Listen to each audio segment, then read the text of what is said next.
bahwa kalau kita perhatikan ayat-ayat Al-Quran, tidak ada perintah Allah, perhatikan, tidak ada perintah Allah suruh mengerjakan sholat.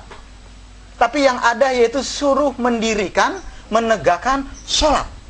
Apa bedanya? Bedanya, kalau mengerjakan sholat, diawali dengan takbir, diakhiri dengan salam. Selesai. Tadi kita sholat subuh, Allahu Akbar. Nanti kita sholat, habis sholat subuh, sholat duhur. Setelah sholat subuh, Allahu Akbar. Setelah itu salam, Assalamualaikum, Assalamualaikum, selesai. Sholatnya selesai, sudah dikerjakan. Tapi sementara selepas sholat subuh, aktivitasnya tidak mencerminkan sholat. Ini sebatas mengerjakan ritualitas.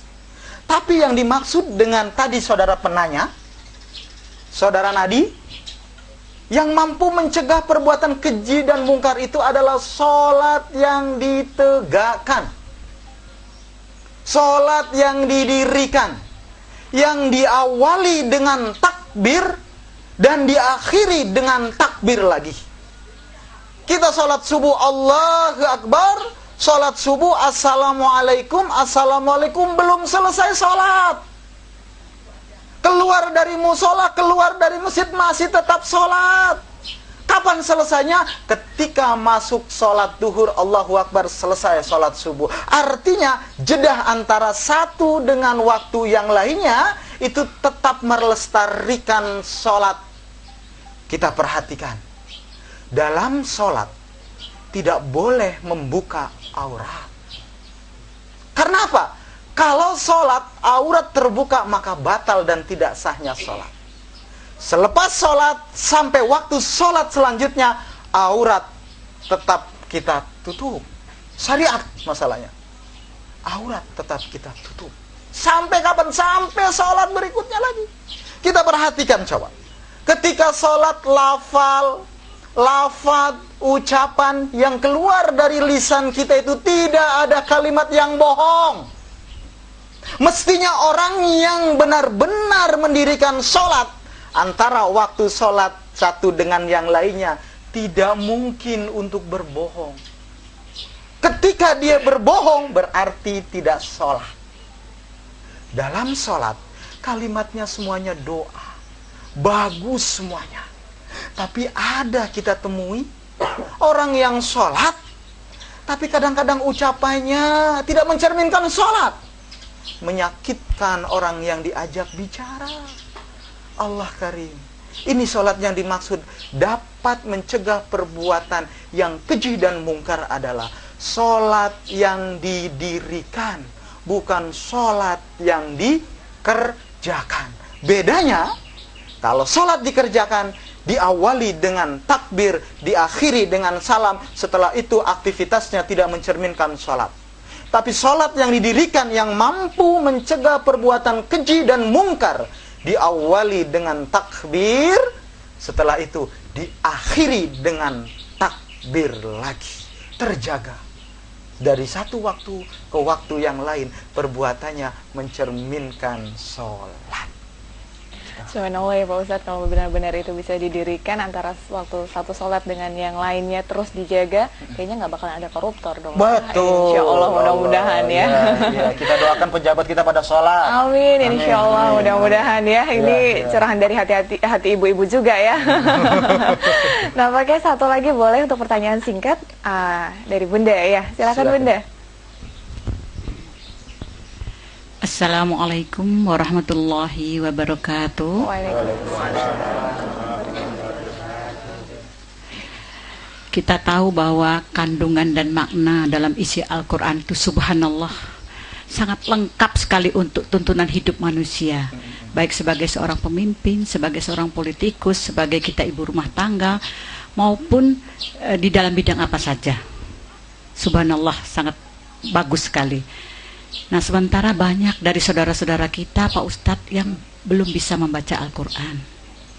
Bagaimana usaha kita agar isi dan kandungan Al-Quran itu tersebar ke seluruh umat manusia. Jadi kita, bagaimana tantangan kita untuk mengajarkan mereka biar bisa semua membaca Al-Quran, bahkan mengetahui isi kandungan Al-Quran itu, sehingga akan terjaminlah kesejahteraan di muka bumi ini. Insyaallah. Akan menjamin pula kehidupan kita baik di dunia maupun di akhirat. Assalamualaikum warahmatullahi wabarakatuh. Waalaikumsalam warahmatullahi wabarakatuh. Subhanallah, pertanyaan dari Bunda, dari seorang kaum hawa ini kritis sekali nih, memikirkan kesejahteraan umat nih. Subhanallah Pak Ustadz, gimana, silahkan. Ya, betul, karena memang Al-Quran itu sebagai sumber hukum untuk semua hukum.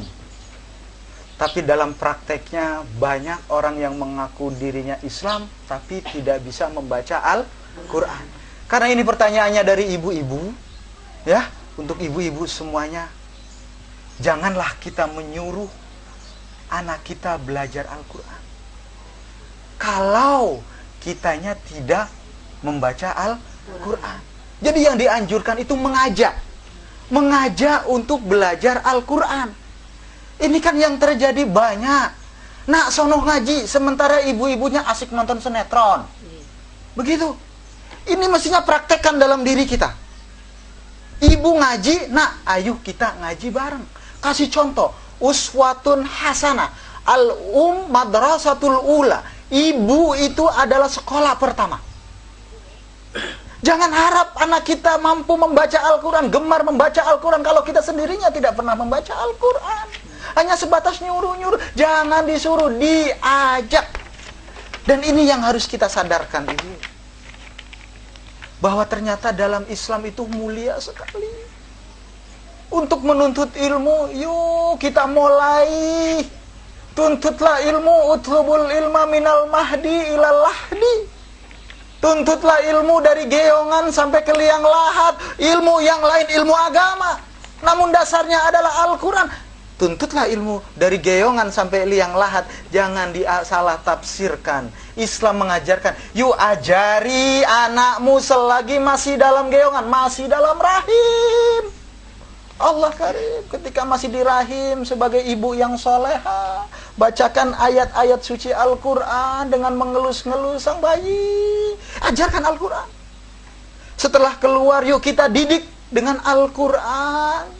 Kita selalu dampingi dengan Al-Quran, sehingga Al-Quran benar-benar mengakar dalam kehidupan si anak sebelum dia mengenal ilmu yang lainnya. Karena hakikatnya sumber dari segala ilmu itu adanya di dalam Al-Quran. Subhanallah.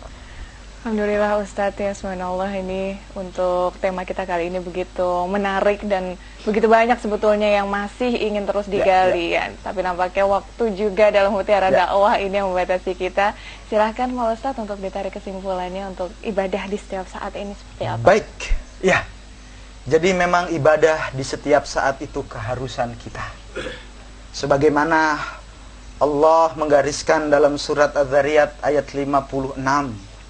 Allah menciptakan jin, menciptakan manusia hanya untuk ibadah. Apapun aktivitasnya, apapun profesinya, ibadah.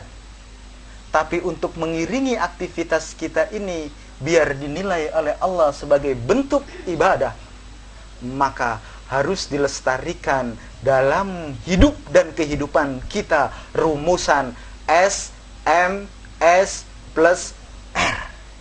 Yang pertama yaitu setia dengan janji, setia dengan syahadatnya. Yang M-nya yaitu kita lestarikan hukum Allah, alam raya dan Al-Quran. Dan S yang keduanya sabar dengan kondisi yang tidak kita inginkan. Dan yang terakhir plus R-nya ini adalah redha. Begitu. Baik, alhamdulillah ya Pak Ustadz. Subhanallah sekali. Terima kasih untuk tausiahnya dalam beribadah setiap saat, dan mudah-mudahan para pemirsa TVRI dimanapun Anda berada, tentunya kita juga ingin mengamalkan dalam setiap langkah kita itu dinilai ibadah oleh Allah Subhanahu wa Ta'ala. Baik, terima kasih. Alhamdulillah, mudah-mudahan kita bisa bertemu lagi dalam acara Mutiara Dakwah selanjutnya. Wassalamualaikum warahmatullahi wabarakatuh. Waalaikumsalam warahmatullahi wabarakatuh.